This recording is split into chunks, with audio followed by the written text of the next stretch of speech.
Hello everyone, welcome to electrical department. आज का ये वीडियो बहुत ही इम्पॉर्टेंट होने वाला है आपके ड्राइंग एग्ज़ाम के लिए। ठीक है, बहुत सारे स्टूडेंट ऐसे हैं जिनको जो ड्राइंग में कुछ भी नहीं पढ़े हैं और उनको ड्राइंग में डर लगता है कि ड्राइंग में कैसे पास होंगे। तो आज की इस वीडियो में पूरा जीरो से लेके पूरा अंत तक आपको सब कुछ बताएंगे कि ड्राइंग का एग्ज़ाम कैसे होता है। तो ड्राइंग का एग्ज़ाम जो होता है वो 3 घंटे का होता है। इसमें 50 नंबर का पेपर होता है आपका। अब ड्राइंग में क्या होता है, एक थ्योरी के लिए अलग कॉपी मिलता है और ड्राइंग बनाने के लिए अलग। तो कैसे देना है एग्ज़ाम, कैसे नहीं देना है, सब कुछ इस वीडियो में बताएंगे। और कौन कौन से चैप्टर अगर आप पढ़ लेंगे तो आप इसमें पास हो जाएंगे। बस थोड़ा सा तैयारी करने की ज़रूरत है, आप इसमें पास हो जाएंगे। कोई बहुत बड़ी बात नहीं है कि इसमें पास होना। ठीक है, तो आप लोग इस वीडियो को शेयर कर दीजिए। और इस आज का ये वीडियो बहुत ही ज़्यादा इंपॉर्टेंट होने वाला है। आपको ड्राइंग एग्ज़ाम के बारे में सब कुछ पूरा डिटेल में बताएंगे। तो देखिए, ड्राइंग के एग्ज़ाम के लिए आपके पास काफ़ी ज़्यादा समय भी है तैयारी करने के लिए। 5 जुलाई को एग्ज़ाम है, तो आपके पास 5 से 6 दिन का टाइम है तैयारी करने के लिए। ठीक है, तो आप इन दिनों इसमें जितना भी आपको बताएंगे उतना तैयारी कर लीजिए, आप लोग पास हो जाएंगे। कोई दिक्कत वाली बात नहीं। इसमें देखिए, जो ड्राइंग सब्जेक्ट है इसमें आपका 2 ही चैप्टर है जो काफ़ी ज़्यादा इंपॉर्टेंट है और इससे न्यूमेरिकल आते हैं। तो अगर न्यूमेरिकल को छोड़ दें तो थ्योरी भी इसमें आता है। अगर आप थ्योरी लिख देते हैं तो भी पास हो जाएंगे। क्यों, डिपेंड करता है कि एग्ज़ाम का पेपर किस टाइप से आता है। और आपको इस वीडियो में हम आपका जो 2022 में एग्ज़ाम हुआ था मार्च में, मतलब कि जो बैक पेपर हुआ था नए सिलेबस से, उसका पेपर भी दिखाएंगे। और उसका जो पेपर है वो देखने के बाद आपको पता चलेगा कि किस लेवल का इसमें क्वेश्चन पूछा जाता है। साथ ही हमने ड्राइंग सब्जेक्ट का चैप्टर 1, चैप्टर 2, चैप्टर 8, चैप्टर 7, ये 4 चैप्टर हम आपको पढ़ा चुके हैं। आप प्लेलिस्ट में जाकर वीडियो को चेक कर लीजिए और अभी से चैप्टर 1 को फॉलो कर लीजिए। चैप्टर 1, चैप्टर 2, चैप्टर 7, चैप्टर 8, इन 4 चैप्टर को पढ़ लीजिए। ये चैप्टर ऐसे हैं जिनमें ज़्यादातर मतलब कि ड्राइंग नहीं बनाना होता है। ज़्यादातर इसमें थ्योरी है, थोड़ा बहुत ड्राइंग है, उतना आप लोग बना लेंगे। सबसे पहले इस एग्ज़ाम के बारे में जो इंपॉर्टेंट चीज़ें हैं वो आपको बता देते हैं, जो कि काफ़ी स्टूडेंट कमेंट में और टेलीग्राम चैनल पर कमेंट करके पूछते हैं। देखिए, सबसे पहला क्वेश्चन इसमें है कि ड्राइंग का एग्ज़ाम कितने नंबर का होता है और कितना टाइम मिलता है। तो ड्राइंग का एग्ज़ाम जो होता है नए सिलेबस के अकॉर्डिंग आपका एग्ज़ाम 50 नंबर का होगा और इसमें समय मिलेगा आपको 3 घंटे का समय मिलेगा। अब इसमें दूसरा क्वेश्चन है ये कि ड्राइंग के एग्ज़ाम में थ्योरी के लिए अलग और ड्राइंग बनाने के लिए अलग कॉपी मिलता है। ये हम आपको इस बेस पर बता रहे हैं कि जो 2022 में एग्ज़ाम हुआ था बैक पेपर का, उसमें जो है एक थ्योरी के लिए अलग कॉपी मिला था और ड्राइंग के लिए एक अलग कॉपी मिला था। तो इसी बेस पर हम आपको बता रहे हैं कि जो आपका ड्राइंग का एग्ज़ाम होगा उसमें जैसे कोई क्वेश्चन है थ्योरी है तो आप थ्योरी वाले में लिखेंगे, और अगर ड्राइंग बनाना है तो आप ड्राइंग सीट पर बनाएंगे। तो इस प्रकार से होता है। बाकी जैसे आपको कॉपी नहीं मिलता है एग्जाम में लिखने के लिए, तो उस पर अपना रोल नंबर वगैरह सब कुछ लिखते हैं, एनरोलमेंट वगैरह, तो वैसे जो ड्राइंग सीट होगा उस पर भी लिखना ही होगा। आप लोग दिए होंगे फर्स्ट ईयर में जो इंजीनियरिंग ड्राइंग करके सब्जेक्ट है उसका एग्जाम दिया होगा, ठीक वैसे ही एक सीट मिलता है, उस पर ड्राइंग बनाना होता है। तो जो ड्राइंग वाला क्वेश्चन होगा आप उस पर करेंगे। जैसे आपको लगता है कि इसमें हमको ड्राइंग बनाना होगा तो आप जो सीट मिलेगा आप उसमें करेंगे और जो थ्योरी रहेगा उसमें करेंगे। ठीक है, तो इतना आपको समझ में आ गया होगा। तो यही 2 इंपॉर्टेंट चीज़ें थी जो आप लोग हमेशा पूछते थे। और बाकी अगर आपके मन में कोई क्वेश्चन है इस एग्जाम को लेके, इस सब्जेक्ट को लेके, तो आप कमेंट में पूछ लीजिए या फिर टेलीग्राम चैनल पर पूछ लीजिए, हम वहाँ पर आपको बता देंगे। ठीक है, अब एक बार हम देख लेते हैं कि जो 2022 में एग्जाम बैक पेपर हुआ था उसका सिलेबस मतलब किस टाइप के क्वेश्चन पूछे गए थे। ठीक है, तो चलिए अब हम उसको देखते हैं। इसके बाद हम जितने भी ड्राइंग में इंपॉर्टेंट क्वेश्चन है उसको बताएंगे और कौन कौन से चैप्टर आप पढ़ लेंगे तो पास हो जाएंगे इसको बताएंगे। तो वीडियो को आप लोग पूरा एंड तक देखते रहिए। तो देखिए, यहाँ पर आप लोग देख पा रहे होंगे electrical design drawing and estimating second, ये बैक पेपर है। ठीक है, तो जो एग्जाम में देखिए पेपर मिला था उसमें क्लीन नहीं दिखाई दे रहा था, इसलिए हमने उसको टाइप करके पीडीएफ बना लिया है। बाकी पेपर वही है, आप हमारे टेलीग्राम चैनल या फिर प्लेलिस्ट में जाकर उसको भी देख सकते हैं जिसमें पेपर क्लीन नहीं दिख रहा था, उसमें भी हमने आपको बताया है। ठीक है, तो देखिए आपके पास टाइम बहुत है। सबसे पहले आप ड्राइंग का सब्जेक्ट जो है उसके मॉडल पेपर को समझ लीजिए, उसके बाद तैयारी स्टार्ट करिए। क्योंकि ड्राइंग में आप लोग पूरा नहीं पढ़े हैं तो एक स्टेप के हिसाब से, एक नियम के हिसाब से तैयारी करेंगे तो आप इसमें पास हो जाएंगे। ठीक है, तो पहले देखिए हम पेपर देख लेते हैं कि बैक पेपर जो हुआ था उसमें किस टाइप के क्वेश्चन पूछा गया था। तो देखिए, जो बैक पेपर हुआ था आपको बता दें इसमें बहुत ही टफ क्वेश्चन आया था। ये इसमें कोई वो नहीं है, इस बहुत ही टफ क्वेश्चन आएगा, अभी आप देखेंगे आपको पता चल जाएगा। ठीक है, तो देखिए इसमें पहला एक क्वेश्चन है कि एक कमरे और एक बरामदे के लिए विद्युत वायरिंग की व्यवस्था की जाती है, जिसका प्लान नीचे दिया गया है। यहाँ पर चित्र था और इसमें देखिए एक उपयुक्त वायरिंग का सुझाव दे। और इस प्रकार से क्वेश्चन देखिए, पहला ही क्वेश्चन कितना टफ है, आपके लिए काफ़ी मुश्किल होगा इसको तैयार करना अगर आप ड्राइंग सब्जेक्ट को अच्छे से नहीं पढ़े हैं तब। और देखिए दूसरा क्वेश्चन, इसमें देखिए पहले क्वेश्चन में ही 2 क्वेश्चन है अथवा करके दिया गया है, दोनों में से आपको एक करना है। ठीक है, देखिए अथवा करके दिया गया है, फिर इसमें दिया गया है नीचे दिए गए आ और ब दोनों का उत्तर दीजिए। अब इसमें देखिए प्लेट अर्थिंग का एक साफ सुथरा चित्र बनाइए और इस अर्थिंग के लिए आवश्यक सामग्री का अनुमान लगाइए। तो ये क्वेश्चन आप अगर कर लेंगे, तो अगर इसी टाइप के क्वेश्चन आएंगे अगर आप कर लेते हैं तो एग्जाम में पास होंगे। ठीक है, जैसे प्लेट अर्थिंग आ गया, तो प्लेट अर्थिंग का डायग्राम बनाना तो आपको आना ही चाहिए। ऐसा नहीं है कि जो ये सब्जेक्ट है इसमें पूरा धीरे धीरे लिखेंगे, जब तक ड्राइंग नहीं बनाएंगे आपको पूरा नंबर नहीं मिलेगा। जैसे 5 नंबर का क्वेश्चन है, अगर आप प्लेट अर्थिंग के बारे में लिख देते हैं और ड्राइंग नहीं बनाते हैं तो आपको 2 ही नंबर मिलेगा। तो आपको जो है प्लेट अर्थिंग का पूरा डायग्राम बनाना होगा। अब देखिए इसमें पूछा गया है आवश्यक सामग्री का अनुमान लगाएं। तो प्लेट अर्थिंग में क्या क्या लगता है, अगर आप डायग्राम समझ जाएंगे तो समझ जाएंगे क्या क्या चीज़ें उसमें लगता है। ठीक है, तो इस प्रकार के क्वेश्चन आएंगे तो आप लोग कर लेंगे। इसमें देखिए दूसरा है कि निम्नलिखित उपकरण वाले 33/11 केवी सब स्टेशन का सिंगल लाइन डायग्राम बनाइए। तो जो आपका चैप्टर 2 अर्थिंग है उसमें सिंगल लाइन डायग्राम बनाना है 11 केवी का, 33 केवी का, 66 केवी का, 132 केवी का। तो कुल मिलाकर 4 दिए गए हैं, तो 11 केवी, 33 केवी, 66 केवी, 132 केवी, इतने का सिंगल लाइन डायग्राम बनाना है। 5 दिन का टाइम है आपके पास, इनका प्रैक्टिस करेंगे तो आ जाएगा। और हम भी कोशिश करेंगे कुछ और वीडियोस लेके आए ड्राइंग के, जो इंपॉर्टेंट क्वेश्चन है जैसे डायग्राम कैसे बनाएंगे, ये सब कोशिश करेंगे लेके आने का। ठीक है, तो यहाँ पर आप देख सकते हैं। फिर दूसरा क्वेश्चन है, दूसरा क्वेश्चन देखिए पहले चैप्टर से लिया गया है। इसमें करा है कि 2 3 फेज इंडक्शन मोटर को अलग अलग DOL स्टार्टर के साथ इस तरह से चालू किया जाता है। तो देखिए क्वेश्चन को एक बार समझेंगे ना, तो ये क्वेश्चन देखिए कहा क्या रहा है, आपको बता दें कि जो आपका 3 फेज इंडक्शन मोटर होता है, अगर उसको 2 फीडर से चलाना हो तो कैसे चलाएंगे, उसमें यही डायग्राम आपको बनाना होगा। तो क्वेश्चन समझेंगे तो क्वेश्चन जो है, क्वेश्चन को पूरा एक्सप्लेन करके लिखा गया है, बाकी डायग्राम एक ही बनेगा। जैसे पहले चैप्टर की बात करें तो 3 फेज इंडक्शन मोटर है, 2 फीडर से कैसे चलाएंगे, 3 फेज इंडक्शन मोटर का फॉरवर्डिंग रिवर्सिंग क्या होता है, उसका कैसे डायग्राम बनाएंगे, पावर वायरिंग कंट्रोलर डायग्राम। तो उसी क्वेश्चन को पूरा एक्सप्लेन करके लिखा गया है, लेकिन डायग्राम आपको वही बनाना है। तो एग्जाम में आप लोग जो भी डायग्राम बनाइएगा बिल्कुल साफ और स्वच्छ बनाइएगा, कहीं पर कटपीट नहीं कीजिएगा, तो आपको पूरा नंबर मिल जाएगा डायग्राम बनाने पर। तो इसमें देखिए, अगर देखिए ये क्वेश्चन इस प्रकार का भी क्वेश्चन आएगा। ये क्वेश्चन देखिए आपको बता दें, जो आपका चैप्टर 6 है, ये चैप्टर 6 काफ़ी ज़्यादा इंपॉर्टेंट है। अगर आप चाहते हैं कि थ्योरी से हम पास हो जाएं, हमको न्यूमेरिकल वगैरह ड्राइंग वगैरह ना करना हो, तो चैप्टर 6 काफ़ी ज़्यादा इंपॉर्टेंट है। 5 से 10 नंबर के क्वेश्चन आते हैं। यहाँ पर देख सकते हैं 7.5 नंबर का ये क्वेश्चन आया है। तो 7 नंबर अगर आप ये करके ले लेंगे और 10 नंबर, सारे क्वेश्चन में 10 नंबर अगर मिल जाएगा तो भी आप पास हो जाएंगे। ठीक है, देखिए इसमें क्या है, IMRE सब्जेक्ट पढ़े होंगे, वहीं से है ये। तो जो आपका IMRE सब्जेक्ट में अगर आप पढ़े हैं अच्छे से, तो चैप्टर 6 जो है आपका बिल्कुल सेम है। तो देखिए इसमें लाइन सपोर्ट के बारे में लिखना है, इंसुलेटर के बारे में, कंडक्टर के बारे में, और प्रकाश बंदी और जंपर। तो इसके बारे में आप लोग लिख ही लेंगे, 4 लाइन लिखेंगे अगर सबके बारे में, तो भी आपको पूरा 7.5 नंबर मिल जाएगा। तो इससे क्या होता है, चांस होता है आपके पास होने का, केवल थ्योरी से। ठीक है, तो देखिए इसमें थ्योरी भी आता है।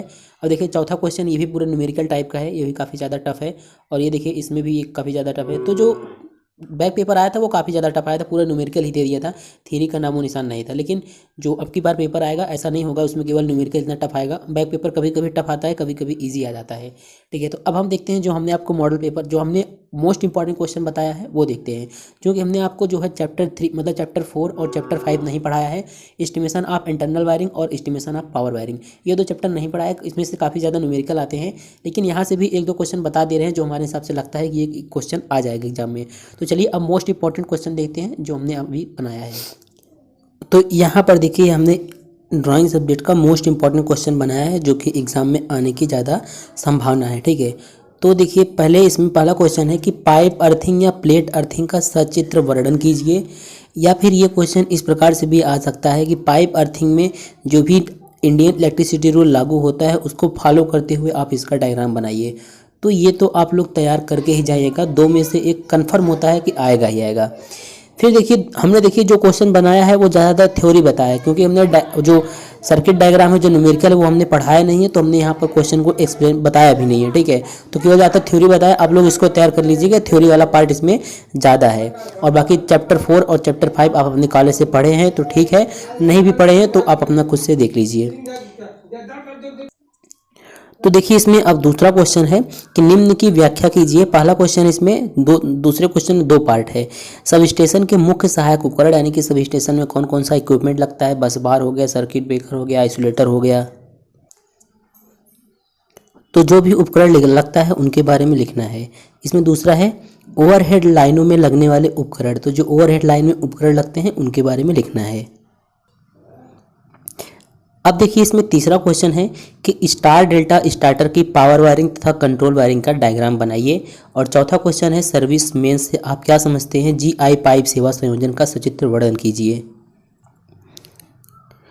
तो आपके पास अभी बहुत टाइम है, आप लोग ड्राइंग का प्लेलिस्ट जाकर देख लीजिए और वहाँ पर जितना भी हमने पढ़ाया है वो तैयार कर लीजिए। वहाँ से भी काफ़ी ज़्यादा क्वेश्चन आएगा। जैसे स्टार डेल्टा स्टार्टर का power wiring control line diagram तो बहुत ही अच्छे से हमने समझाया है। और सर्विस मेन से आप क्या समझते हैं, GI पाइप सेवा संयोजन का सचित्र वर्णन कीजिए, इसको भी काफ़ी अच्छे से समझाया है। तो आप प्लेलिस्ट में जाकर इन सब वीडियोज़ को देखकर तैयारी कर लीजिए। अब इसमें अगला क्वेश्चन है कि सब स्टेशन के सभी प्रकारों की सचित्र व्याख्या कीजिए।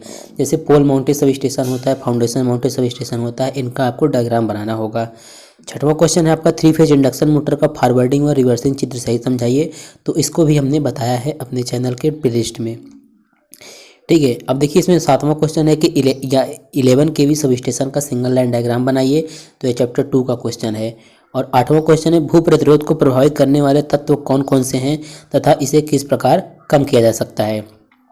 अब देखिए नवा क्वेश्चन में एक नवा क्वेश्चन जो है, एक क्वेश्चन है जो कि आप चैप्टर 8 से लिया गया है, estimation of small sub station.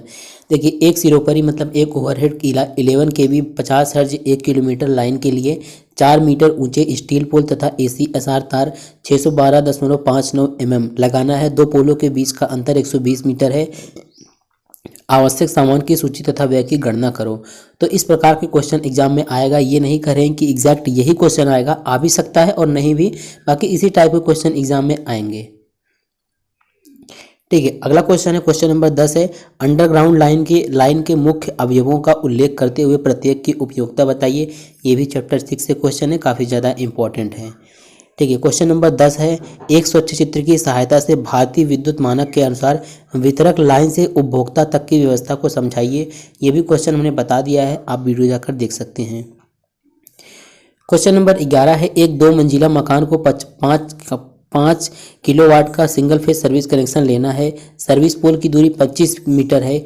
इसमें लगने वाले मटेरियल की लिस्ट का एस्टिमेशन कीजिए। अब क्वेश्चन नंबर 12 है इंटरनल वायरिंग से संबंधित इंडियन इलेक्ट्रिसिटी रूल का उल्लेख कीजिए। 20 mm × 10 mm × 5 mm के एक ड्राइंग हॉल में लाइट फैन की उचित व्यवस्था है तो आने वाले खर्च का एस्टिमेशन कीजिए। आवश्यकता अनुसार आंकड़े मान लीजिए। तो इस प्रकार के न्यूमेरिकल एग्जाम में आएंगे। कुछ न्यूमेरिकल हमने बता दिया है, तो अगर आपको न्यूमेरिकल आता है तो इसी टाइप का न्यूमेरिकल तैयार कर लीजिए।